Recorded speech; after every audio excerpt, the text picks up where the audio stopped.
বাংলাদেশে প্রবেশের জন্য ভারতের হাকিমপুর সীমান্ত এলাকায় জড়ো হয়েছেন শতাধিক নারী পুরুষ। ডিটেক্টেড ডিফল্ট হোল্ডিং সেন্টার সংক্রান্ত নির্দেশনা জারি হওয়ার পর থেকেই পশ্চিমবঙ্গে থাকা অনেকের মধ্যেই বাংলাদেশে ফেরার তৎপরতা দেখা দিয়েছে। এদিকে পশ্চিমবঙ্গের মুখ্যমন্ত্রী শুভেন্দু বলেছেন, অনুপ্রবেশকারীরা নিজ দেশে না ফিরলে ব্যবস্থা নেবে সরকার। শফিকুল ইসলাম রিপোর্ট। উত্তর ২৪ পরগনার বসিরহাট মহকুমার স্বরূপনগর থানার বিথারি হাকিমপুর গ্রাম পঞ্চায়েতের হাকিমপুর চেকপোস্টের চিত্র এটি, যেখানে ২৬শে মে মঙ্গলবার জড়ো হন শত শত মানুষ।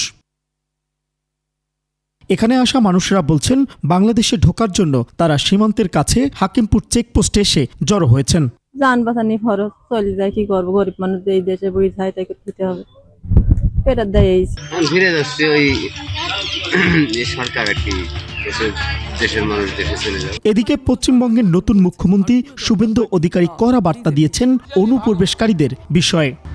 জলদি জলদি ভাগো, জলদি জলদি ভাগো, নেই তো जो करना है सरकार करेगा। আমরা বলে দিয়েছি যে বাংলাদেশের অবৈধ অনুপ্রবেশকারী তাদেরকে কোর্টে পাঠানোর কোনো দরকার নেই, আইনে নেই, সরাসরি পুলিশ নেবে এবং বিএসএফ এর হাতে হ্যান্ডওভার করবে। এই পরিস্থিতির মধ্যেই হাকিমপুর চেকপোস্টে এত মানুষের জমায়েত ঘিরেও এলাকায় চাঞ্চল্য ছড়িয়েছে।